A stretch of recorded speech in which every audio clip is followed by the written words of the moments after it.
guys, Ray from Inside FPV here. Thank you for joining another podcast. Again, we are joined by Gary, Brett and Tom. If you don't know what their FPV names are, go and watch the other video because I keep messing their names up. So howdy, thank you. Hi. I was just going to... I wasn't going to say anything. I was just going to sit here in silence until someone else... Right. Oi, Gary, I found some new height batteries for you. They're Turnigy 20Cs. That's an antique. Yeah. With Deans on them, yeah. Oh my god, this guy. Come on, someone kick him off. Come on, kick him off. Kick that. I flew my nanotechs today. They're probably about 2 years old, them batteries, and they were fine. Best batteries out. Man. And you were getting like 3 minutes on it as well. Yeah. Outrageous. Some would say it's down to the track design today. We had a bit of a... Tom, you missed out. I don't know why you're doing this university malarkey. You're missing out on all the flying. No, I wasn't allowed out because the sun was out. Oh, right. Too warm. Was it too warm today? Yeah. No, he looks sunburned anyway. He was Yeah, indoors. I don't know if you can see us, but I think I'm a bit burnt. Today was pretty... I reckon it was about 22 degrees today. It was definitely warm today, man. I got sunburn too. Right here. Yeah. Right on my, You need more hair to protect your head, Gary. yeah, and that as well. That is definitely... No, this is my summer look. I hope summer hair. Cool. He normally has his hat on, but I don't know. No hat today. No hat today. It's too hot for hats. Too hot for everything. I wore like too many clothes today. I did not expect the sun to stay out for that long. Well, Warren still thought you were hot, so... So I heard. I think he thought you were hot too. Yeah, he posted a lovely picture. I thought I saw him trying to squeeze hold of your knee at one point as well. No. Good job Poppy showed up to warn him off. Yeah, she's security. Right, what's the Go on. Just to say, good flying today.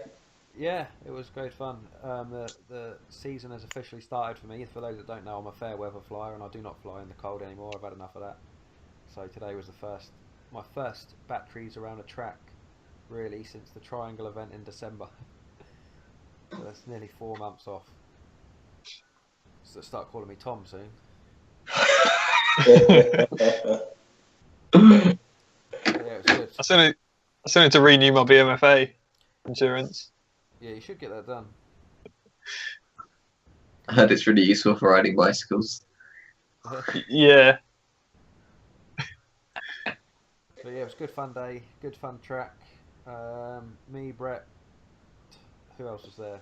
Gary, Warren, and Little Harry FPV, whose interview you would have watched last week from the iSeries race event in Nottingham. But Yeah. it was good. But speaking of things that are hot at the moment, the M9 gimbals, they seem to be a bit of a hype at the moment, selling out rather quickly, and everyone's upgrading their Tyrannus with them. Personally, I haven't done mine because I'm already fast enough. I don't need any more advantage. Those nanotechs. Beast of a battery. Sponsored by them, I'm sponsored by Nano. They pay me to fly their stuff. You've got the gimbals, haven't you, Brett? Yeah, I've got them in my Tyrannus. Where is your orange Tyrannus? Is it within reach? It's in there, in the orange bag. I'm not getting out. It's too much effort. Alright. Yeah. If you want to see How long Brett's have Tyrannus, check his Instagram. How long have you had them? How long have you had them in your transport? 2 or 3 weeks, I guess. Something like that. I've only actually. Did you fly with them at iSeries? Yes. Yeah, I did. Yeah. Was that That the was- first race with them? Yeah, that was the first race with them. I'm not sure how much I actually flew with them beforehand. I don't think it was a massive amount. I like them. They seem, or at least, I don't know. It's all subjective when you get something new. It's like the placebo effect. But just setting up models in terms of on kind of when you look at the configurator of Raceflight, for example, you can see when they center. And compared to my old gimbals, they centered so much, like they were always at 1500 each time, whereas the old ones were like 1510 or something, like completely out. So I do feel a bit more, I guess, direct, and there's less play as such in them. 1510 is a long way out. Like, yeah, I probably should just recalibrate the old ones, but it's fine. But the stock tension on mine, at least, was quite high, I guess, compared to the stock Taranis gimbals, like the ones that came before. But I'd already increased the stick tension on my old Taranis gimbals quite a bit. I know I have it higher than you do, Gary. And I quite like it because there's like a nice, I guess, like it makes like a noise, or you can tell where the center of the gimbal is, like that, and it seems to work fine for me. I think maybe because I've got like relatively small hands, so I think I maybe need to reduce the stem of kind of what the actual kind of gimbal. You have the gimbal, and then you have the I guess like stem / transmitter stick end. I think I probably need to reduce that down a bit because I have to move my thumbs a lot to actually get it to move to the stick extremes. Whereas if I reduce that down, I don't think I need as much resolution there.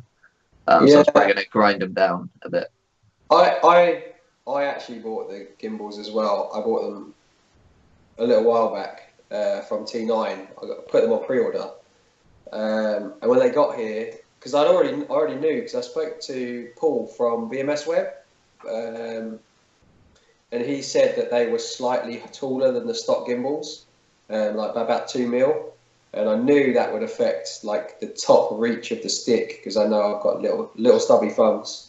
So I can't reach the top of the stick very well, and when they're a bit longer, it's a bit more difficult. So I just got a drill bit and just screwed it down by hand, and just scraped away some of the inside of the stick end so that it would screw down just a little bit more. So I got them to the same height as what the standard Taranis gimbals are. But I think I've installed them and uninstalled them about 3 times now. I can't get on with them. They're not for me. They're really smooth. I love the feel of the stick. It's super smooth. But I have my standard Taranis gimbals really loose. Well, not really loose, but looser than what the stock M9 come as. And if I loosen the M9 up to how loose I have my stock gimbals, the stick, you know where it centers on the stick, where you got that little, like a little lip on the roll and pitch. You know what I mean? Yeah. Like you can hear it audibly if you do it normally. Yeah, if I make them completely loose, when I'm flying, I don't feel that. It's like that little lip isn't there. So I don't quite know whether the stick's centered or not. And if I do them up tight, if I tighten the tension up a little bit, so I got that feel, they're too stiff.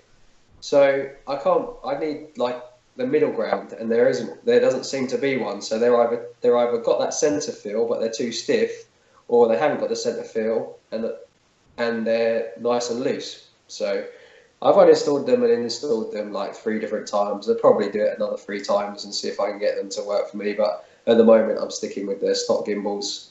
I don't want to mess with my muscle memory too much by tightening them up and trying to learn to fly with tight gimbal sticks. So yeah, that's my experience with them. They feel nice, but they feel like the movement of the stick feels nice, really smooth, but I can't get them to feel how my stock gimbals feel. So they're not in my Taranis. I tried Brett's ones actually. I didn't fly. I just picked it up, and that was the first thing I said, Brett, wasn't it? The center part, you can really feel it, like when you go from side to side. Yeah, it's very notchy in a way. Like, not that that's a bad thing, but I guess it's all right because of mine stays like that, because I run quite high stick tension. I think I actually run quite high stick tension considering I thumb. I think thumbers generally have probably less stick tension because you have less, I guess, dexterity, and you're only using one thumb rather than like a finger and thumb.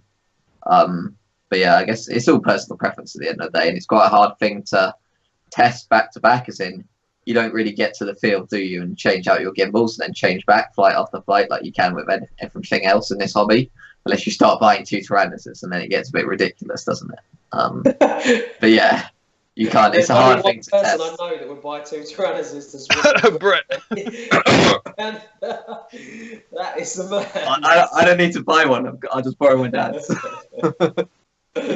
Easiest way. But I took my Tyrannus to the field literally with two screws holding it together, so I could tighten and loosen as much as I could, flight after flight, and I still can't get them to feel right. So yeah, at this point, I'm like, okay, I'm giving up on them for now. Maybe I'll come back to them. The button stopped working on my Tyrannus, and I had to wrench him out of the field, and I still haven't fixed that, and that was like 3 weeks ago. Can't bother to take it apart to put some in. I have to borrow people's hex drivers to change model memory on my Tyrannus currently. But I think you're right though. I think thumbers might prefer a higher stick tension than pinchers. Yeah, I don't know. It's hard to know. Depends on how many thumb weights you do, Gary, doesn't it? Yeah. But you're the master of that. Thumb weights 3 times a week, and you don't need to have tight. You can have your gimbals as tight as you like. Yeah. Yeah, I think it's the first preference. People like to follow what everyone else is doing. Yeah, the latest hype train. Yeah, I just like to stick to what I know. Me too. That's why. Good or bad, I don't know. It works for me, so I'm just going to stick with it. Yeah, I haven't really changed anything since last year, just because I know it's not going to suddenly make me super fast, and I'm perfectly happy with my setup, so there's no point in changing anything. I don't think there's anything wrong with it. Everyone thinks my gimbals are really stiff compared to what everyone else has. Yours are different because of you have the ratchet on the throttle is very stiff, which is horrible. Whereas I don't have any ratchet on my throttle. It's like super smooth. Yeah, but that's just what I'm used to. That's what. It's all personal preference. Yeah. I think a lot of the thing is it's not necessarily what's right for you. It's just what you're used to. Given enough time, you'd be just as good with anything in a way. Yeah. But it's taking that time to get used to it. Yeah. You can see Gary's eyes following the fly around his screen. Yeah. Nobody likes change.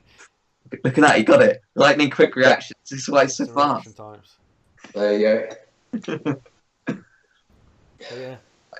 Next discussion. Next is probably like the event that we've just had. So the UK drone racing season of 2017 has kicked off. Was it last week? Week before? A couple of weeks ago? The first iSeries event, Rush 1 in the Nottingham and the UK drone store racing arena. New permanent arena. The one in Nottingham, that's all you need to give a shit about. Yeah. Too many names are the same for me. I'll keep killing everything. There's too many RRs. There should only be one RR, and that's Richard Rowland. The rest of them should jog on. Change your names. Yeah. What were your thoughts of the event, the track, the arena, everything? Crashing out in the semi-finals when you should win, crashing in the final when you should win. Thoughts?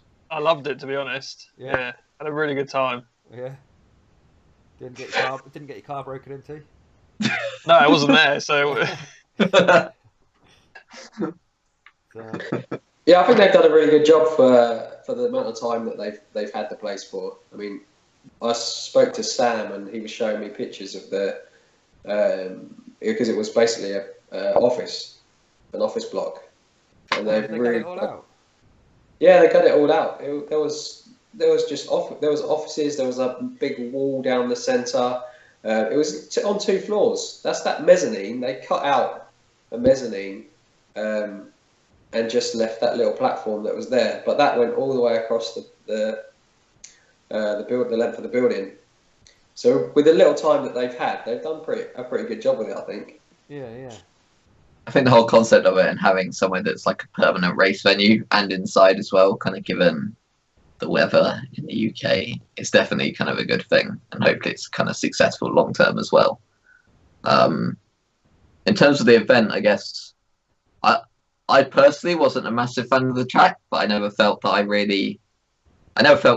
on it. Let's put it that way. I always felt like I was just gonna let's just finish the race. I didn't ever feel like I attacked the track, but that's just kind of me personally. And it was quite. It was fine flying around it on your own when there's no one else on there, but when you come up on people in there, I couldn't. There was, as far as I could see, no way to pass someone cleanly without having a risk of taking both of you out.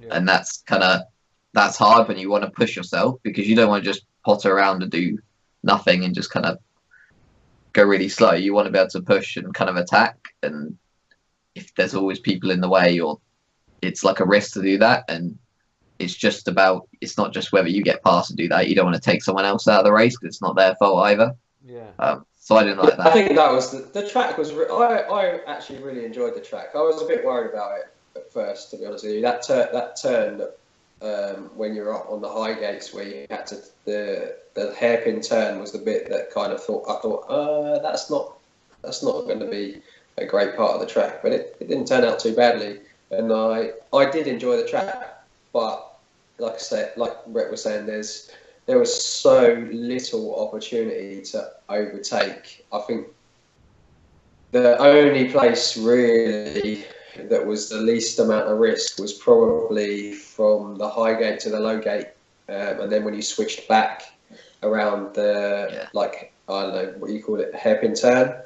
With the two pylons there. And even then, it was still quite risky because there's pretty much only one real line off of that. And if you overtook anywhere else, you're risking your race, you're risking somebody else's race. So for a lot of the time, I kind of sat behind once because we went away.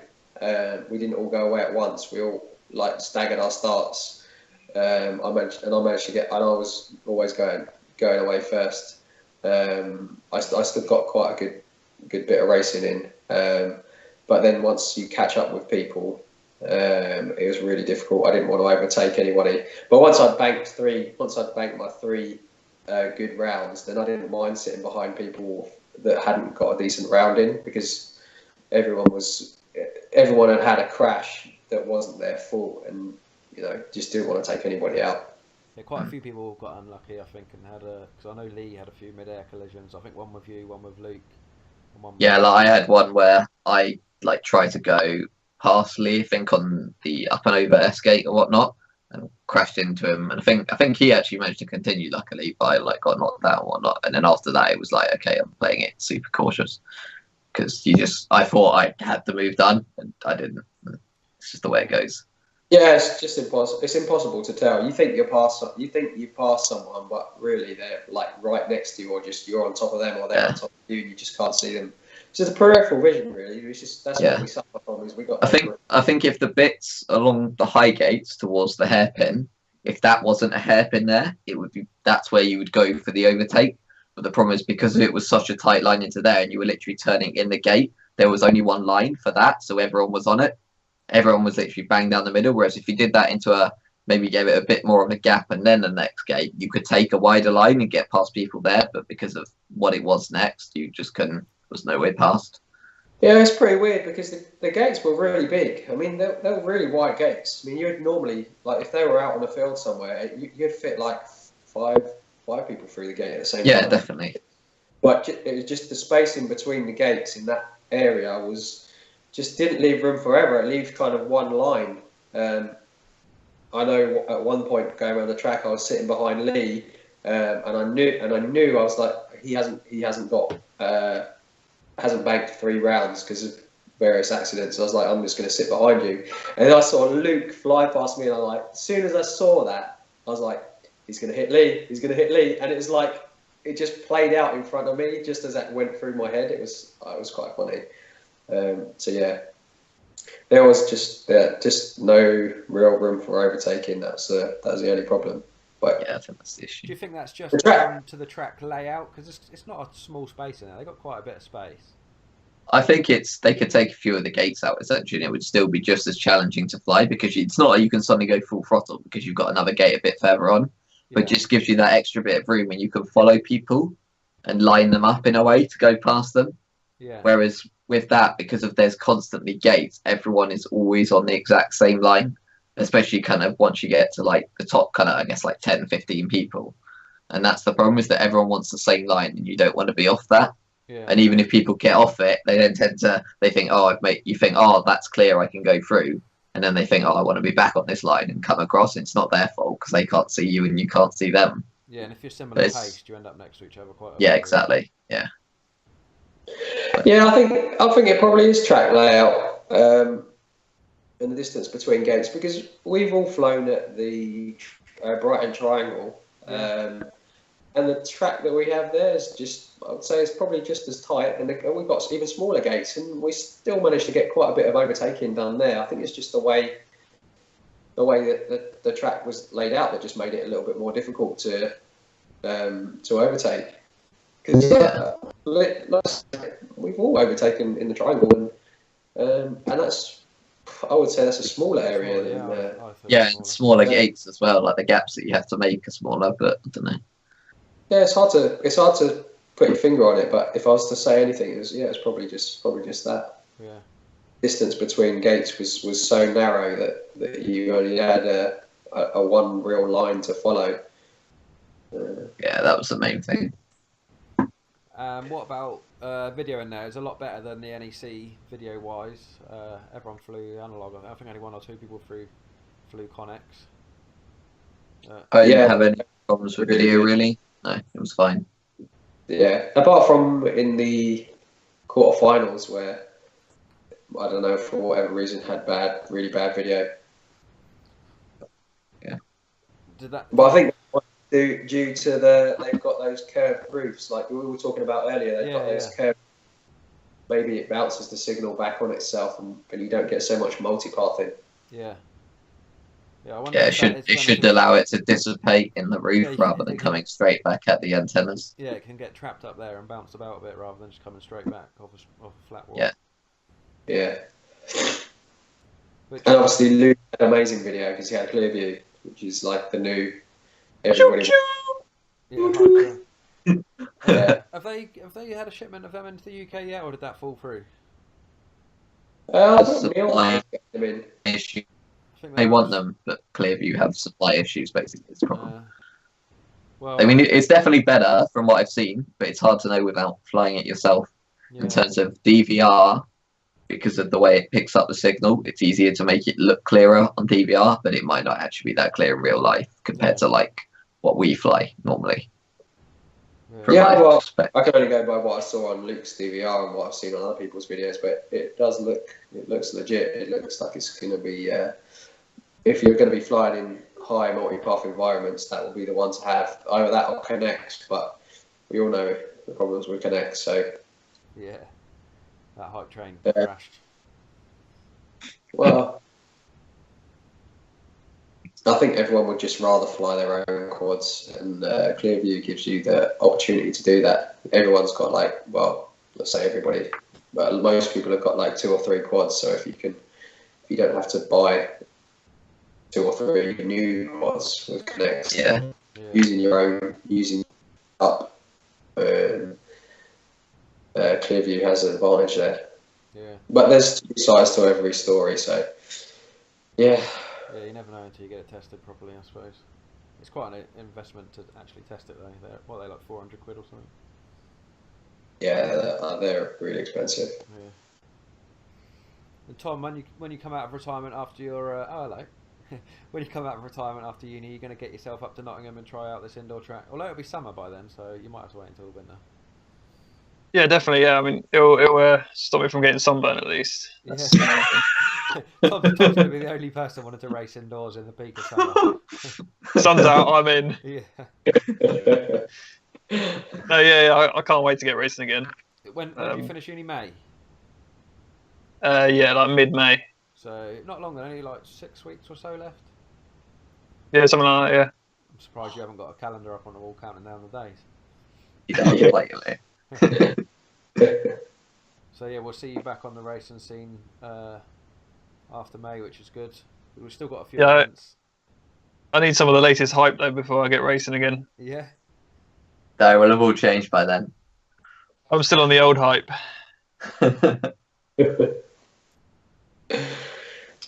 If we get to get standard raceway again in the summer. Yeah. Yeah, I bet all the daffodils survived this year. Normally I'm in there churning up daffodils, but I bet they're all intact. Well, we got trenches all over the garden at the moment. Oh, really? Yeah, getting electronics put in, electrics. But so yeah, if you fly there now, you'll probably land in a ditch. Well, if we do race there again, I'll try not to stab the bee's nest with the. Yeah, please don't do that again. That was a painful experience, Gary. Yeah, that was pretty. That was so funny. My wasps. Not enjoyable, especially when you didn't provoke them.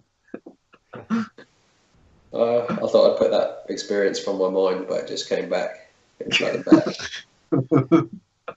Well, speaking of bees' nests and annoying bees and upcoming events, there is a little known event which is about to be released on the calendar called the Inside FPV race event, which is happening in July. It's going to be the first race event in Inside FPV.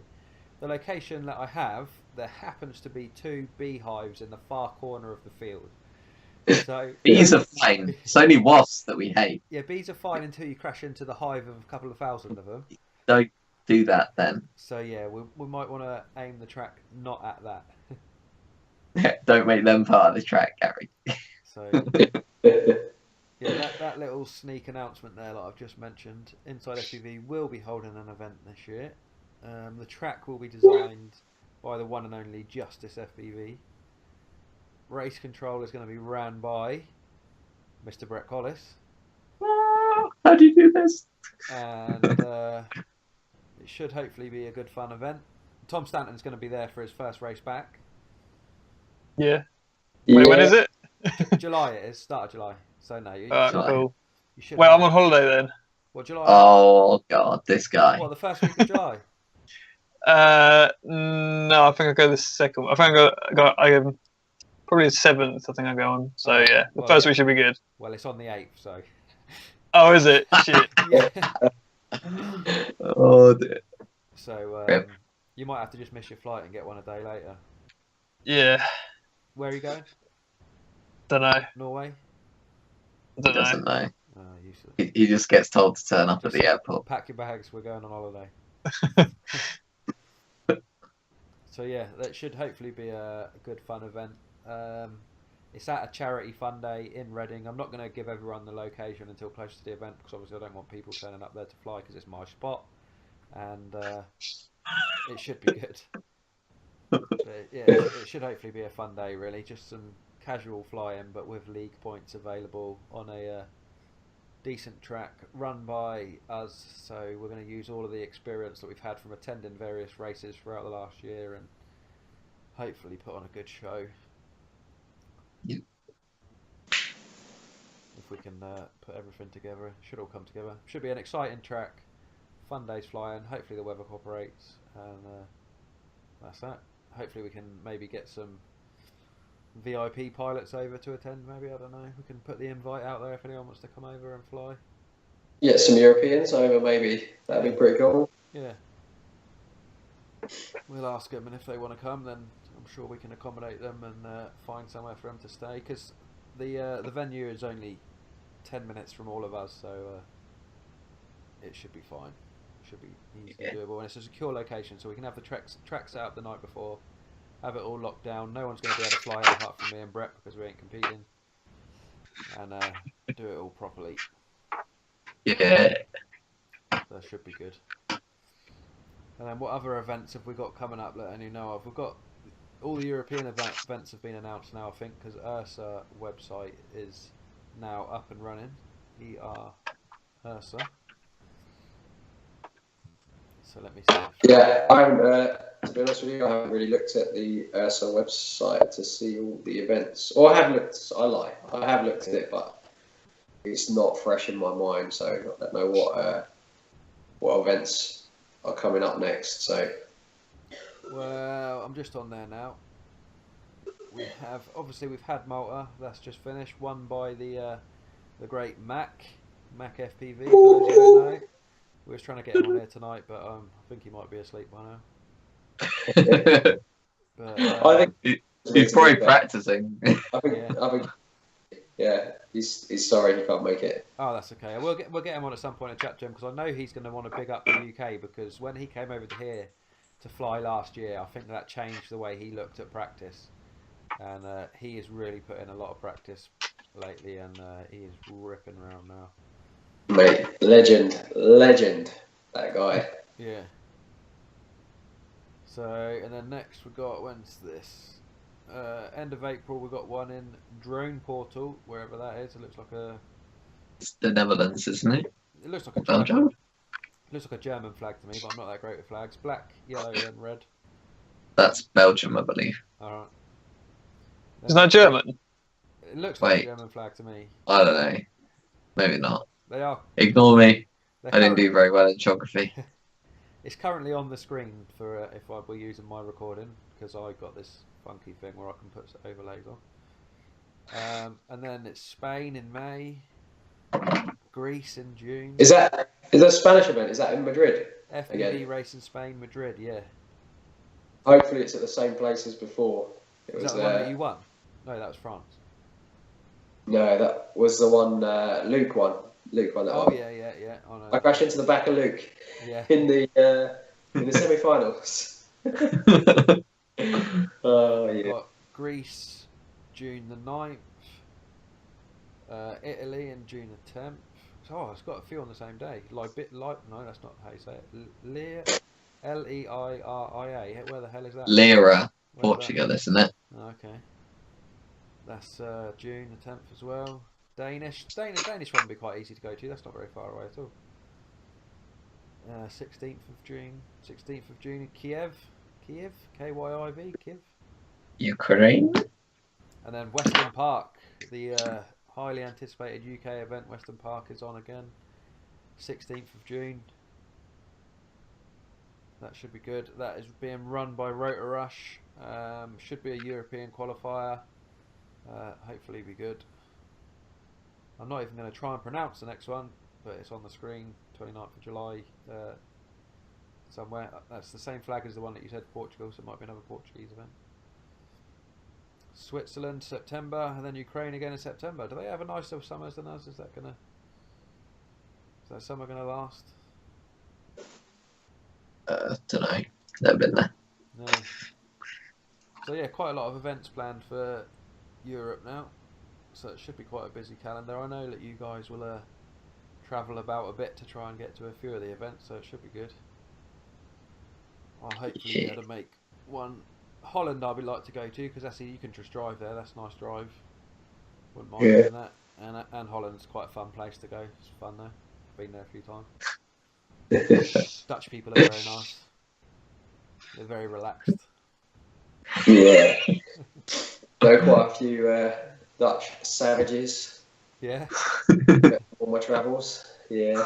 Yeah. Yeah, Dino, Full Throttle, and Unsari. Top lads from Holland. Is the racing scene good there? Like, what are they like? I don't know what the racing is like there locally, but they're pretty damn good pilots. So I imagine the scene's pretty big. They probably pick up pilots from all over that area, go to their events. So probably see the likes of Metal Danny, Boris B, Jazzman, all those guys probably turn up to their events. So yeah, I imagine the scene is pretty hot over there. Yeah. Yep. Europe's got some great pilots. Really, we really still need the funding. Really, we have some great pilots over here. We're just hopefully everything builds up this year to something big in Europe. Yeah. I was talking to a couple of spectators that came over today while we were flying. I was talking to them, and they were asking about it. And one of them said, "Oh, I've seen this on the TV now." And I said, "Yeah, that'll be DRL. Like, they're doing an amazing production. America's got massive budget, but we've got all the good pilots." And they just laughed.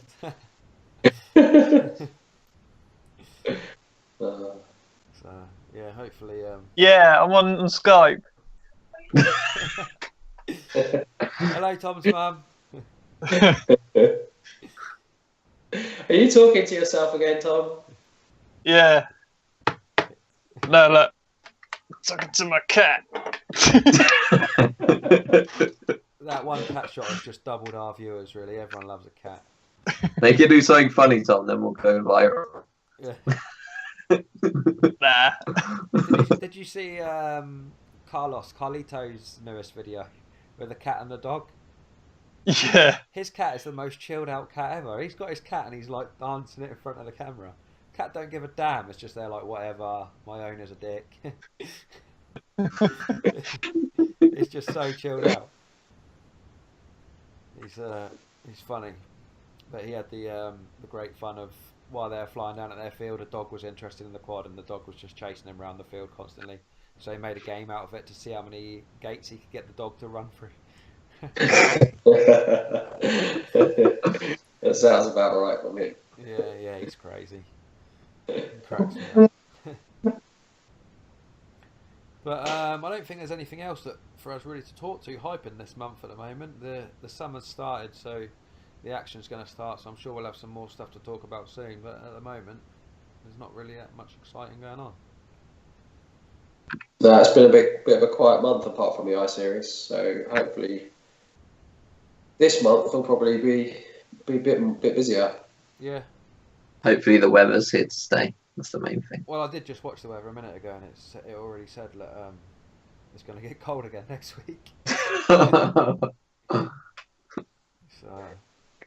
but yeah, what events have we got coming up in the UK in April? We've got just iSeries. Yeah, unless you want to go to a couple of like Fun Fly Open days, there's a few of them. Actually, one's this weekend, but that was up in Newcastle, so that was miles away. But there's the Midlands. The new flying club has opened in the Midlands. Let me just open the address. I'll put the address on the screen for anyone that wants to go. But they contacted me, and they've started up a new, like RC club, whatever you want to call it, model club, and they're having an open fun day on. Where's the webpage gone? Oh, I lost it. There it is. They're having an open fun day on the 17th and 18th of April. I'm not sure if it's here. I think it might be one day. The 17th of April, they're having an open fun day. So if anyone's listening in the Wolverhampton area, check out ifpv.co.uk for the fun day. Get down there and fly with them. Obviously, the more you support the up and coming clubs, the bigger they grow and the more clubs that open. So, yep. Yeah, hopefully they'll do some good stuff. It's just a fun day. It's free food. If you turn up, it's free food. So that's a reason to go in itself, isn't it? Just go Definitely. Fly a track and eat some free food. Free food. Best way to draw people in. Yeah. So yeah, that's all we've got really coming up this month in iSeries. Gary, you're not going to iSeries. Brett, you are going to iSeries April the 22nd, aren't you? Yep. Looking Tom? forward to the 3-hour drive. No, I can't. No, I can't either. So Brett, you'll have to hold the fort down and try not to crash out in the final. Hey, it was that ghost squad. Yeah. It's like boom. But yeah, well, thank you again for chatting, guys, and we'll catch up again next month. I say that as if I'm not going to speak to you until next month, but for those people that don't know, I'll be speaking to you probably in about 10 minutes. And if people have topics they want discussed, put them in the comments and stuff. Yeah, in fact, anything related to quads. For the next one, maybe if all of us put an Instagram post out saying we're about to do a podcast, hit us with your questions, and then we'll go through and answer some Instagram questions and Facebook questions and stuff like that. Yeah, that's a good idea. Sounds good to me, man. And Let's then, do it. Yeah, so we'll aim to do that for the next one then. For about a week before we record it, we'll put an announcement out saying it's coming up. Get your questions in, and then we can go through. Yep. Sounds good. Sounds good. Cool. All right. Thanks, guys, and see you all at the races. Take care, buddy. Bye.